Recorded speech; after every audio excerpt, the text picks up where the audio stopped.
the next thing as a founder is when you start a business, you're the practitioner and you're doing the work because you've been experienced, and that's what you do.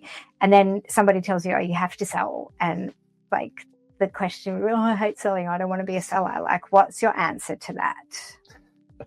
I get it all the time. First thing is, I encourage all of you founders out there to have the mindset that sales doesn't have to be gross. It doesn't have to be a thing that you hate.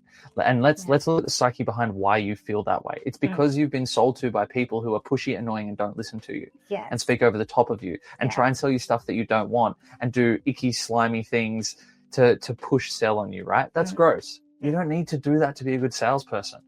A sales mentor of mine has given me lots of gold, but there's two things I remember about good salespeople, right? The best salespeople are two things. They ask really good questions and they're curious. Yeah.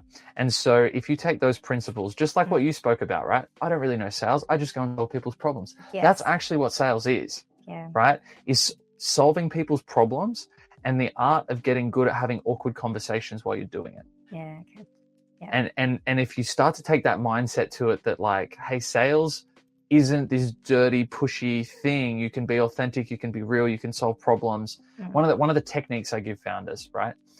If you're willing to walk away when it's not a fit for someone else to buy, the chances of you preventing yourself from becoming that sales icky, gross person that you don't want to be is extremely high, because that's the thing that all of those salespeople did to you that made you feel gross about sales. They pushed you on something that wasn't a fit for you.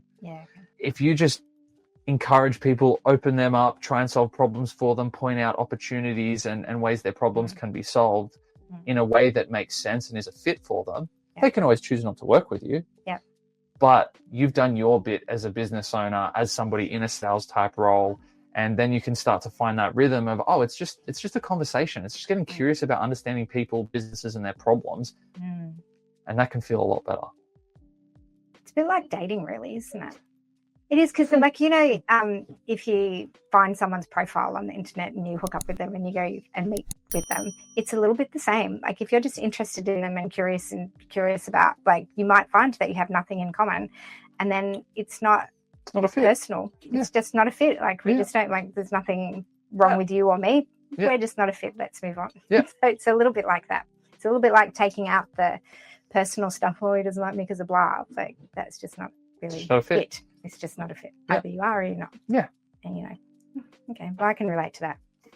That's relatable to me.